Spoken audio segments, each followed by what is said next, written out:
let's take a minute to talk about ongoing check-ins. So why do we do them? We know that our new educators benefit from this targeted ongoing support focused on these personal goals and concerns. So during this time, you as a mentor will help the new educator identify their goals, ask questions, concerns, and meet regularly to discuss progress towards these goals and how to address these concerns. So this is really something that is separate. So when we talk about separate from like content meetings or grade level meetings and things like that. So we talk about when it's outside of those expected regular meetings. This is an intentional meeting focused just on mentoring and supporting that new teacher. So they are already getting supported through the content meetings, grade level meetings, and so forth. This is just one more layer of support that is really focused on helping them grow in specific areas that they're identifying with you. So this is 17 hours throughout the year.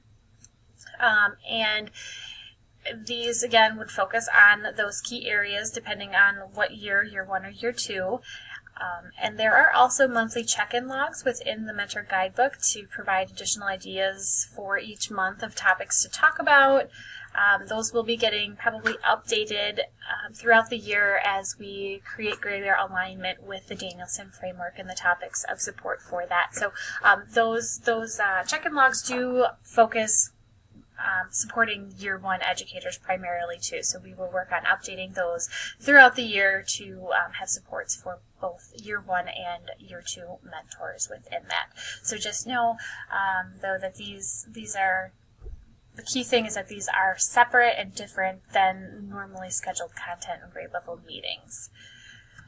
Then we have the classroom visit day, so this will all again be a part of year 1 and then also year 2. So classroom visit day, we want to make sure that we're not having our teachers feeling isolated. You know, you're in the classroom with 25 to 35 kids all day, and you don't get a chance to see other people in action. You've only had experience in, you know, your college experience and then what you saw as a kid going through school.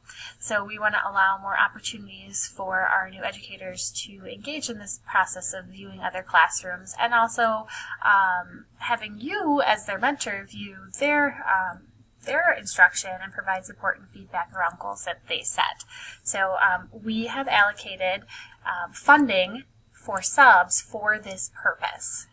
So the parameters are you absolutely need to plan this out and focus on specific aspects of the lesson. So it's not just willy-nilly, I'm going in and observing whatever and I see what I see.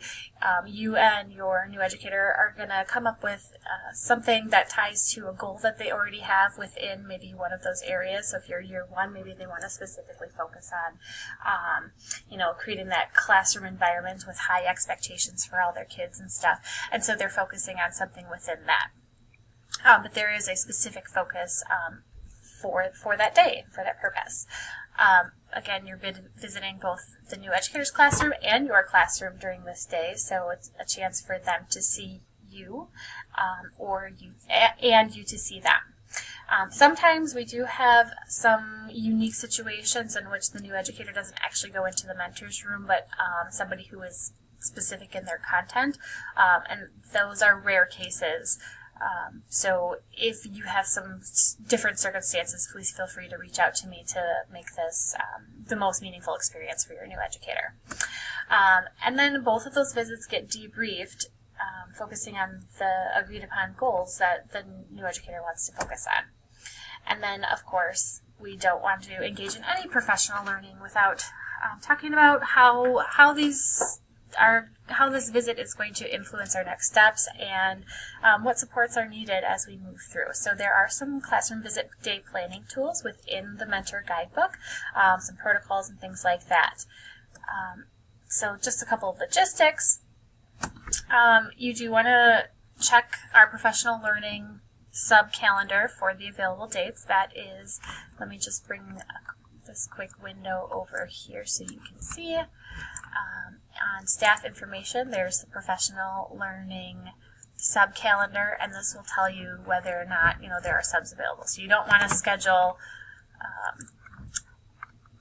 classroom visit day, for instance, on September 19th, because there are no subs available that day for professional learning. So kind of keeping that in mind.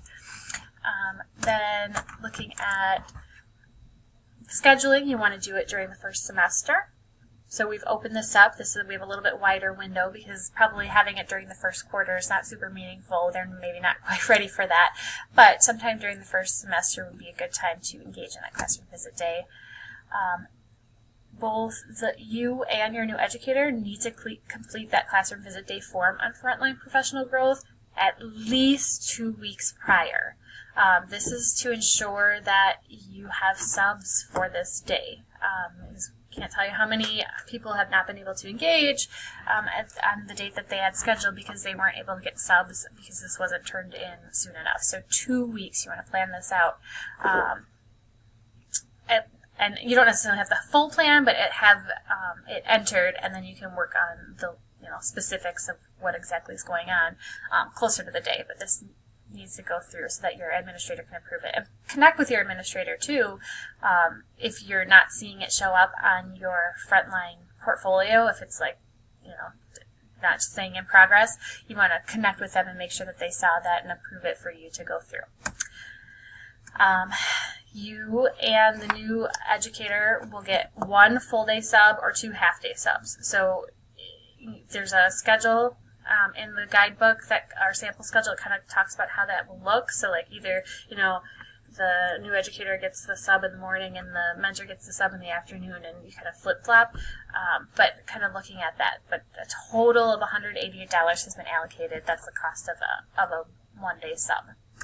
So how you split that sub up during that day is really up to you. Like I said, make sure the subs are assigned, so making sure it goes through on Frontline and ASAP.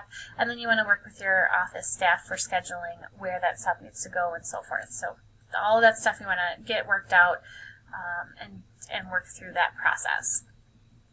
And then finally, you want to complete the classroom day feedback form, which is just, it's in Frontline and it's connected to that event within Frontline, so you can complete that there.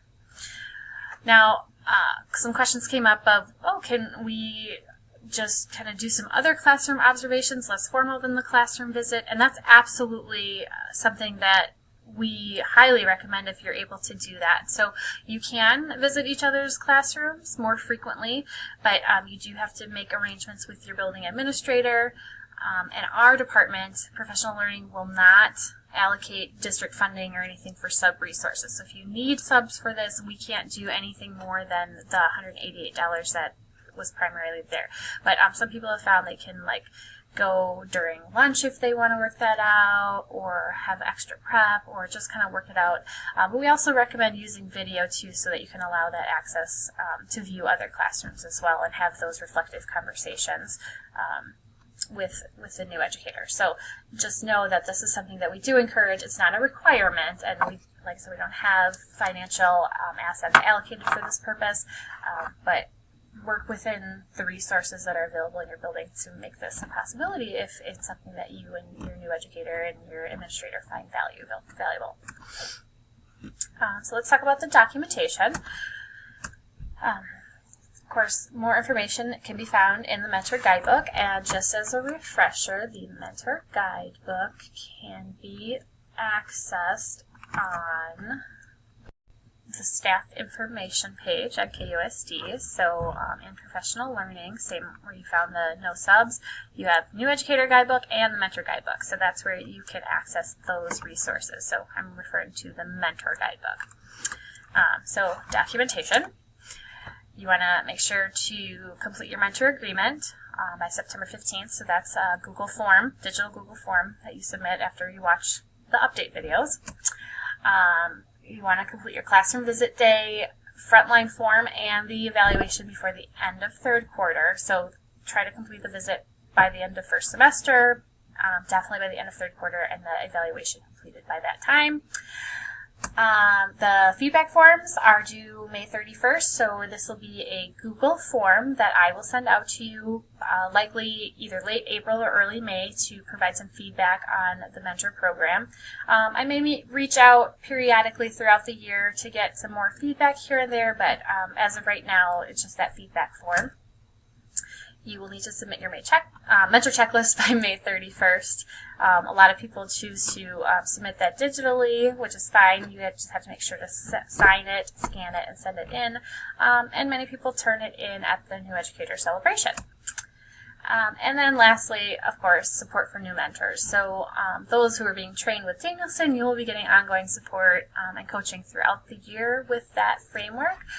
For the rest of you, obviously, just feel free to provide feedback along the way, but your feedback each year from the end of the year evaluation is really helpful in guiding where we go. So just be mindful and thinking about things that you may want to provide feedback on, and share that with us at any time. You can always email the Office of Professional Learning, learn@kusd.edu, and there are tremendous resources within the Mentor Guidebook. So, and that too, I'm just going to pull over real quickly because that has been changed slightly in terms of the organization. Let me go here.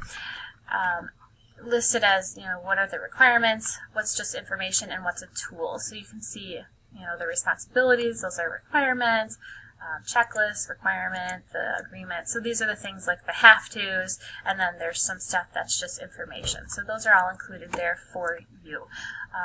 And of course, my name is Carrie Houstons. I am in the Office of Professional Learning, so you can feel free to contact me directly at any time.